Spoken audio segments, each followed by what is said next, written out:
पांचों पांडव, चारों पांडव तो हिमालय में गड़ गए, खत्म हो गए, और युधिष्ठिर का पंजा पंजा गड़ा। उन्हें एक झूठ बोली थी, उसका भी दंड उसने नरक भी भोगना पड़ा और यहाँ कर्म शरीर से भी भोगना पड़ा। अब चारों पांडवों को नरक में ठोक दिया और पांचवें पांडव को भी थोड़ी सी देर नरक भोगवाना था। उसके मन में क्या प्रेरणा आई, वो कहां पहुंचा? धर्मराज के दरबार में। युधिष्ठिर धर्मराज के बेटे थे और अर्जुन इंद्रदेव के बेटे थे, भीम पवन देव का पुत्र और नकुल और सहदेव ये अश्विनी कुमार थे, उस देव के बेटे थे। अब यहाँ तो एक फिल्म बनाने आए थे हमारे लिए, इस काल ने भेजे थे हीरो बना के, जैसे एक करोड़पति बाप का बेटा और यहाँ पर एक फिल्म में रिक्शा चलाने का कार्य करता है, बिल्कुल गरीब बनकर, और हम उसकी उस मायूसी को देख देख कर उसके आसक्त हो जाते हैं, फिर पैसे लगा लगा कर फिल्म को देखते रहते हैं। और वो 20 लाख की गाड़ी में चला अपने पिता के घर पर जाके, हमने बेवकूफ बना गया। तो ऐसे ये पांचों पांडव हीरो बनकर काल में भेजे थे।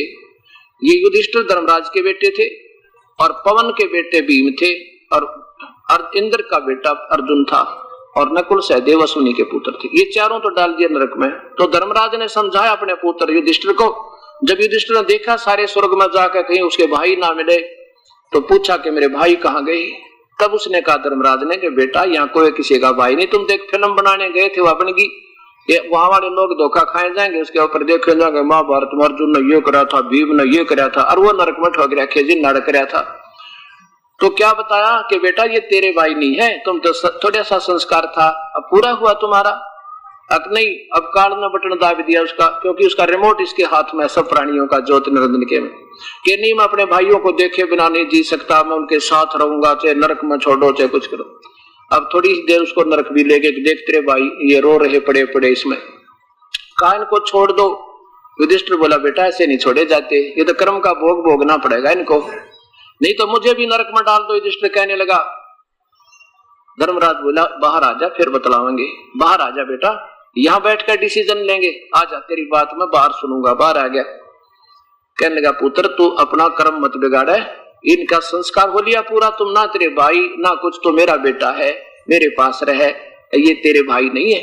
कहने लगा नहीं मेरे भाई बाहर आएंगे तो मैं नहीं, तो मुझे भी नरक डाल दो। जब मजबूर होकर धर्मराज ने कहा पुत्र ऐसे कर, तूने कुछ अपने पुण्य देने पड़ेंगे इनको, जब ये बाहर आ सकते नरक से। युधिष्ठिर बोला मुझे मंजूर है। अब अपने आधे पुण्य संकल्प कर दिए उन चारों के लिए। अब वो चारों नरक से बाहर निकाल दिए, पांडव को बाहर निकाला। अब अर्जुन को तो ले गया इंद्र, क्योंकि इंद्र का बेटा था, और पवन देवता ले गया भीम को, नकुल सहदेव को ले गए हुए अश्विनी। अब धर्मराज के पास ये युधिष्ठिर आ गया।